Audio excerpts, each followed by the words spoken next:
പ്രിയപ്പെട്ട പഠിതാക്കളെ, നമസ്കാരം. ഇന്നൊരു പുതിയ അധ്യായവുമായിട്ടാണ് ഞാൻ എത്തിയിരിക്കുന്നത്. പയറുവള്ളികളിൽ തൂങ്ങി നമ്മളൊക്കെ. ഇതൊരു ചെറുകഥയാണ്. പ്രിയ എസിൻ്റെ ഒരു ഉത്തരാധുനിക സാഹിത്യകാരിയാണ് പ്രിയ എസ്. നിരവധി ചെറുകഥകൾ അവരുടേതായി നമുക്ക് ലഭിച്ചിട്ടുണ്ട്. അതിലെ ഒരു മികച്ച ചെറുകഥ തന്നെയാണ് പയറുവള്ളികളിൽ തൂങ്ങി നമ്മളൊക്കെ എന്ന പാഠഭാഗം. കേരള സാഹിത്യ അക്കാദമി അവാർഡുകൾ നേടിയ ഒരു എഴുത്തുകാരിയാണ് ഇവർ. കുഞ്ഞു കാര്യങ്ങളുടെ തമ്പുരാൻ, ഇത് ഒരു വിവർത്തന കൃതിയാണ്. അരുന്ധതി റോയുടെ ഗോൾഡ് ഓഫ് സ്മോൾ തിങ്സ് എന്ന കൃതിയുടെ വിവർത്തനമാണിത്. ഓരോരോ തിരിവുകൾ, പ്രിയ എ എസിൻ്റെ കഥകൾ, മഞ്ഞമരങ്ങൾ ചുറ്റിലും എന്ന ചെറുകഥാ സമാഹാരത്തിലെ ഒരു കഥയാണ് പയറുവള്ളികളിൽ തൂങ്ങി നമ്മളൊക്കെ എന്നത്. ജാഗരൂക, ഒഴുക്കിൽ ഒരില, മായാക്കാഴ്ചകൾ. ഈ മായാക്കാഴ്ചകൾ ലേഖനങ്ങളുടെ ഒരു സമാഹാരമാണ്. പയറുവള്ളികളിൽ തൂങ്ങി നമ്മളൊക്കെ എന്ന കഥയിൽ കുടുംബ ബന്ധങ്ങളിലെ താളങ്ങൾ, താളപ്പിഴകൾ, കുടുംബാംഗങ്ങളിലെ ബന്ധുക്കളിൽ സൃഷ്ടിക്കുന്ന മനോഭാവങ്ങൾ, പിരിമുറുക്കങ്ങൾ, ഇതൊക്കെയാണ് ഈ കഥ ആവിഷ്കരിക്കുന്നത്. ഈ കഥയിലെ പ്രധാന കഥാപാത്രങ്ങൾ നാരായണൻ, പത്മിനി, വല്യച്ഛൻ, സാന്ത്വനയുടെ അമ്മ എന്ന പേരിലാണ് കഥാകാരി ഈ കഥയിലെത്തുന്നത്. കഥയുടെ ഒരു ചെറിയ സാരം നമുക്ക് നോക്കാം. പത്മിനിയെ പഴയ പത്മിനിയായി തിരിച്ചു കിട്ടാനായി കഥാകാരിയുടെ വീട്ടിലേക്ക് കൃഷ്ണ വല്യച്ഛനും പത്മിനിയും കൂടി എത്തിയിരിക്കുകയാണ്. എന്നാൽ അവളിൽ ഒരു പാകപ്പിഴയും എനിക്ക് കാണാൻ കഴിയുന്നില്ല. അപ്പോൾ അവരുടെ മകളായിട്ട് സാന്ത്വന പറയുന്നത്, നാരായണൻ ചിറ്റപ്പൻ്റെ ഒപ്പം കഴിഞ്ഞിരുന്നപ്പോഴത്തേക്കാൾ ഐശ്വര്യം വെച്ചിട്ടുണ്ടെന്നാണ്. മൂളിപ്പാട്ട്, പാദസരങ്ങളുടെ കിലുക്കം, എംബ്രോയ്ഡറി വർക്കുകൾ, നെയ്യപ്പമുണ്ടാക്കൽ എന്നിവയിലെല്ലാം മുഴുകിയിരിക്കുകയാണ് പത്മിനി. ആദ്യകാലത്ത് നാരായണനുമായി നല്ലൊരു ദാമ്പത്യമാണ് പത്മിനിക്കുണ്ടായിരുന്നത്. പിന്നീട് അതിൽ വിള്ളൽ വീഴുന്നു. അവളോട് ഞാനൊന്നും ചോദിച്ചില്ല. അവൾ പറഞ്ഞു, ഞാൻ കേട്ടു. അവസാനമായി ഞാൻ അവളെ കണ്ടപ്പോൾ പരസ്പര ധാരണയില്ലായ്മയുടെ പിരിമുറുക്കങ്ങൾ അവളുടെ കണ്ടടങ്ങളിൽ കറുപ്പായും നെറ്റിത്തടത്തിൽ കുരുക്കളായും പൊന്തിയിരുന്നു. പത്മിനി അവളുടെ വല്യച്ഛൻ്റെ മകളാണ്. ചെറുപ്പം മുതലേ അവർ ഒന്നിച്ച് വളർന്നതാണ്. അതുകൊണ്ട് തന്നെ പത്മിനിയുടെ ഓരോ കാര്യങ്ങളും നമ്മുടെ എഴുത്തുകാരിക്ക് അറിയാമായിരുന്നു. എൻ്റെ ധാരണയിൽ ഇപ്പോഴാണ് പത്മിനി നന്നായി ഉറങ്ങുന്നത്. പക്ഷേ വല്യച്ഛന് ഇപ്പോഴും വിഷമം തന്നെയാണ്. സാന്ത്വനയെ സന്തോഷിപ്പിക്കാൻ വേണ്ടിയാണ് പത്മിനി കിടക്കവിരിയിൽ പൂക്കൾ തുന്നുന്നതും നെയ്യപ്പമുണ്ടാക്കുന്നതെന്നും നീ വിചാരിക്കുന്നു. എന്നാൽ അതൊന്നുമല്ല. വീടിനെ മുഴുവനായി സന്തോഷിപ്പിക്കാനാണ് പത്മിനി ഇതെല്ലാം ചെയ്യുന്നത്. പത്മിനിക്ക് വീടാണ് എല്ലാം. അപ്പോൾ വീടിനെ സന്തോഷിപ്പിക്കാൻ വേണ്ടി അവൾ എല്ലാത്തരം കാര്യങ്ങളും ചെയ്യുന്നു. വീട് അവൾക്ക് ഭ്രാന്താണ്. അവളുടെ വീട് അടുത്തില്ല. അതുകൊണ്ടാണ് നിൻ്റെ വീടിനെ സന്തോഷിപ്പിക്കുന്നത്. അപ്പോൾ കഥയുടെ അവസാന ഭാഗം പറയുന്നുണ്ട്, വീട് പറഞ്ഞിട്ടാണ് ഞാൻ ഈ യാത്ര പോലും വന്നതെന്ന് കഥയിൽ പറയുന്നുണ്ട്. ഒരാഴ്ച തികച്ച് ഇവിടെ അവൾ നിൽക്കില്ല. വീട് പൊടിപിടിക്കും എന്ന് പറഞ്ഞ് ബഹളം വെച്ച് തുടങ്ങും. വെളിച്ചം പറയുന്നു, ചെറുപ്പം മുതൽ നീ അവളുടെ കൂടെ ഉണ്ടായതല്ലേ, എന്നിട്ട് കാണേണ്ടതൊന്നും നീ കാണുന്നില്ല. ഇവിടെ വന്നിട്ട് ഇതുവരെ അവൾ പുറത്തേക്ക് ഇറങ്ങിയിട്ടില്ല. പച്ചക്കറി വാങ്ങിക്കാൻ കടയിൽ പോകുന്നുണ്ട്, അല്ലാതെ വേറെ എവിടെയാണ് അവൾ പോകുന്നത്? ബീച്ചിൽ പോയി നനഞ്ഞു കുളിച്ച് പനി പിടിക്കുക, തെരുവിലെ ഭക്ഷണം കഴിക്കുക, നഗരം മുഴുവൻ നടന്നു കാണുക, ഓരോ മാസവും മുടി മുറിച്ചു കളയുക, പച്ച സാരികളോടുള്ള അവളുടെ ഇഷ്ടം, ഇതെല്ലാം അവൾ അവസാനിപ്പിച്ചിരിക്കുന്നു. ഒട്ടുവളകൾ, കളിമൺ മാലകൾ, വെള്ളിക്കമ്മലുകൾ, ഇതൊക്കെ അവൾ ആർക്ക് കൊടുത്തു? അവളുടെ പഴയ ശീലങ്ങളും കമ്പങ്ങളും ഇതെല്ലാം എങ്ങനെയാണ് മാറിയത്? എന്നാൽ വല്യച്ഛൻ പറയുന്നത് പോലെ അവളിലെ വലിയ മാറ്റങ്ങളൊന്നും എനിക്ക് കണ്ടെത്താനാവുന്നില്ല. ഒരു ജന്മത്തിൽ എത്രമാത്രം ആളുകളാകാൻ പറ്റുമോ അത്രയും ആകണം എന്ന ആഗ്രഹം കൊണ്ടാണ് നമ്മൾ ഉടുപ്പ് മാറുന്നതും കർട്ടൻ മാറുന്നതും പുതിയ ചെടികൾ നടുന്നതുമെല്ലാം. സാന്ത്വനയുടെ വാശിയിൽ ഞാൻ അവളുടെ കൂടെ പുറത്തു പോകുന്നു. ഭട്ടൂരയും നാനും സുഗർ റൊട്ടിയുമൊക്കെ ഞാൻ കഴിക്കുന്നുണ്ട്. പക്ഷേ എൻ്റെ ഉള്ളിൽ കഞ്ഞിയും ചമ്മന്തിയും ആയിരുന്നെങ്കിൽ എന്ന ആഗ്രഹമാണുള്ളത്. ഭസ്മനിറം ഇഷ്ടപ്പെട്ടിരുന്ന എന്നെ കടും നീല നിറങ്ങളിലേക്ക് അവൾ മാറ്റുന്നു. എന്നിൽ ധാരാളം മാറ്റങ്ങളുണ്ടായി. ഈ മാറ്റങ്ങൾ വല്യച്ഛന് മനസ്സിലാകുന്നുണ്ട്. നിനക്ക് സാന്ത്വനയുണ്ട്, അവൾക്ക് ആരുമില്ല എന്ന് വല്യച്ഛൻ മറുപടിയായും പറയുന്നു. അപ്പോൾ വല്യച്ഛനും മാറ്റങ്ങൾ ഉണ്ടായിട്ടില്ലേ? ഹാഫ് കൈ ഗദർ ഷർട്ട് മാത്രം ഇടാൻ വാശി പിടിച്ച വല്യച്ഛൻ, കല്യാണമോതിരം ആഡംബരമാണെന്ന് പറഞ്ഞ് ഉപയോഗിക്കാതിരുന്ന വല്യച്ഛൻ ഇപ്പോൾ റെഡിമെയ്ഡ് ബോംബെ ഡൈയിങ് ഷർട്ട് ഇടുന്നു, സ്വർണം കെട്ടിയ രുദ്രാക്ഷമാല ഇടുന്നു. ഇങ്ങനെ ഉള്ള ഈ വല്യച്ഛൻ പത്മിനിയിലെ മാറ്റങ്ങളെ ഇത്ര ഗൗരവമായി എന്തുകൊണ്ട് കാണുന്നു? എനിക്കത് മനസ്സിലാകുന്നില്ല. പണ്ട് പത്മിനി മുടി മുറിക്കുന്നതിനും സ്വർണമിടുന്നതിനുമെല്ലാം ബഹളം വെച്ചിരുന്നതാണ് ഈ വല്യച്ഛൻ. വീട് പത്മിനിക്ക് മേൽക്കൂരയല്ല, ഭ്രാന്താണ്. ഉടുപ്പ് വാങ്ങുന്നത് പോലെ വീടിന് അവൾ കർട്ടൻ വാങ്ങുന്നു.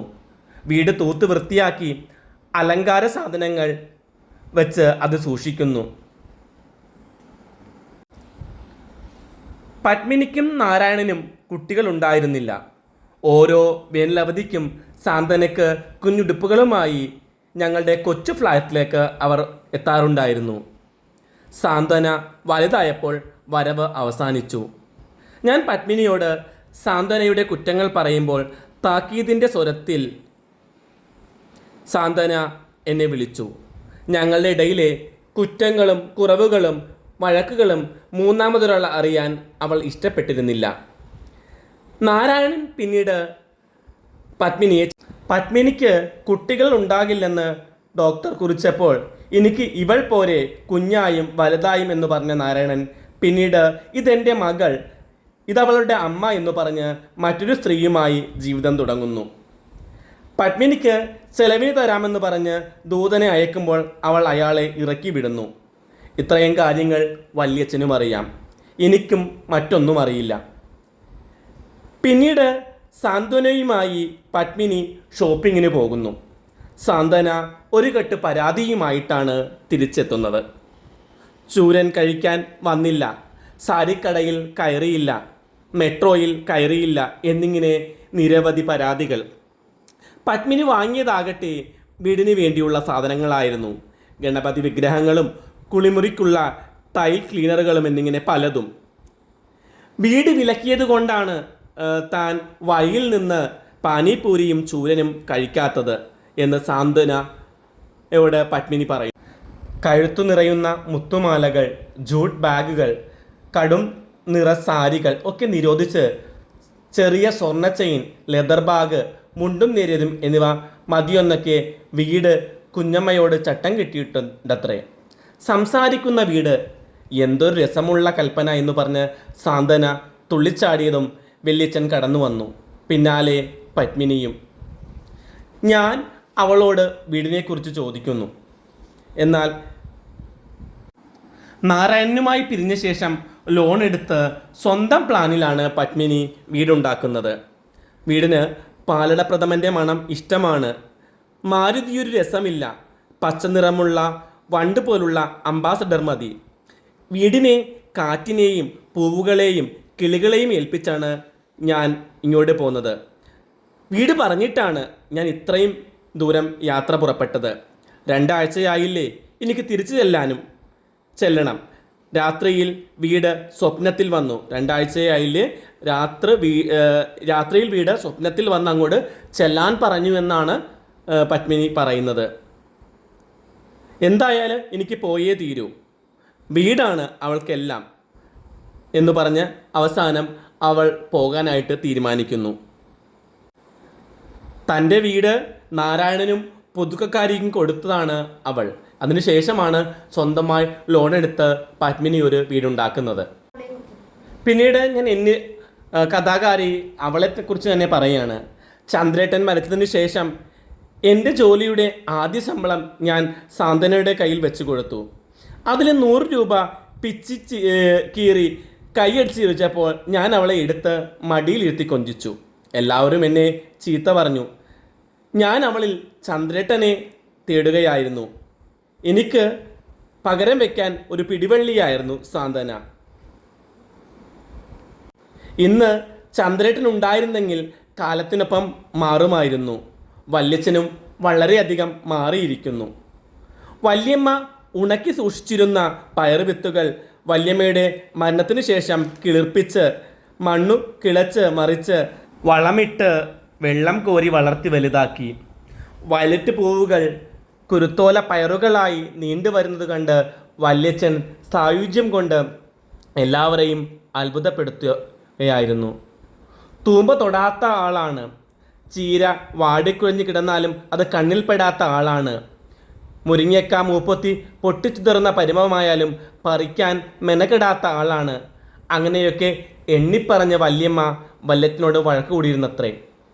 അങ്ങനെയുള്ള വല്യച്ഛനാണ് ഇങ്ങനെയെല്ലാം മാറി പയർ കൃഷി ചെയ്യുന്നത്. പയറുവള്ളികളോടായിരുന്നു പിന്നീട് വല്യച്ഛൻ്റെ ചങ്ങാത്തം. പയറുവള്ളികളെ വിട്ട് ഒരിടത്തും വല്യച്ഛൻ പോയി നിൽക്കാറും പോലുമില്ല. ചിലർക്ക് പയറുവള്ളികൾ, ചിലർക്ക് കുട്ടികൾ, ചിലർക്ക് വീട്, ഇതൊക്കെയാണ് ചികിത്സ. കുടുംബ ബന്ധങ്ങളിലെ താളപ്പിഴകൾ സൃഷ്ടിക്കുന്ന പ്രതിബന്ധങ്ങൾ ശക്തമായ ഭാഷയിലാണ് ഈ കഥയിൽ പ്രിയ അവതരിപ്പിക്കുന്നത്.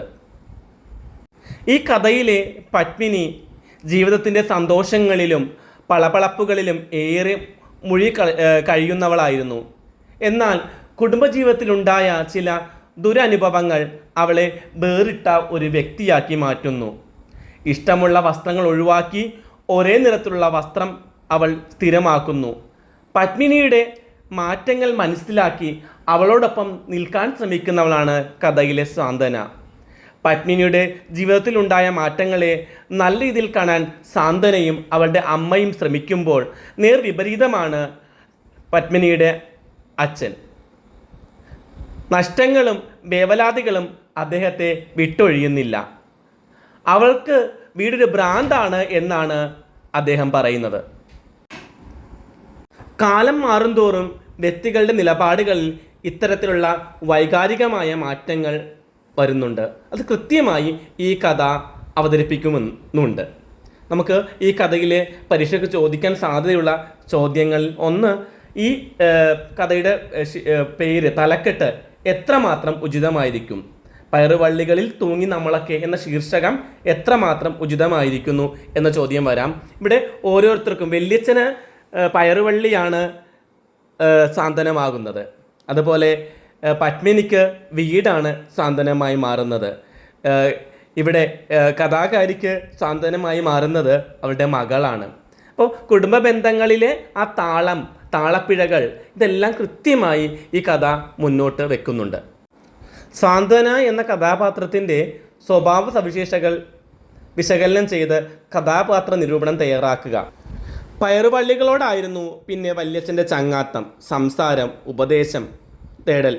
പന്തലിൽ വളർത്തിയ ചില വള്ളികൾ അവരെ ആശ്ലേഷിക്കുന്നു. ഞാൻ തനിച്ചല്ല എന്ന ആശ്വാസത്താൽ. ഇവിടെ ഇതിൻ്റെ ആശയം വിശദമാക്കുക എന്നൊരു ചോദ്യം ചോദിക്കാൻ സാധ്യതയുള്ളതാണ്. അവളുടെ വിഷമങ്ങളിലെല്ലാം മരുന്ന് വെച്ച് കെട്ടുന്നത് ആ വീടാണ്. ആരുടെ വീടാണ് കുറിച്ചാണ്? പത്മിനിയുടെ വീടിനെ കുറിച്ചുള്ള പരാമർശമാണ്. ഇതെല്ലാം പരീക്ഷയ്ക്ക് ചോദിക്കാൻ സാധ്യതയുള്ള ചോദ്യങ്ങളാണ്. അപ്പോൾ എല്ലാവരും നന്നായി പാഠഭാഗം കേൾക്കുക. എല്ലാ ചോദ്യങ്ങൾക്കും കൃത്യമായി ഉത്തരം എഴുതാൻ സാധിക്കട്ടെ. നമുക്ക് അവസാനിപ്പിക്കാം. നമസ്കാരം.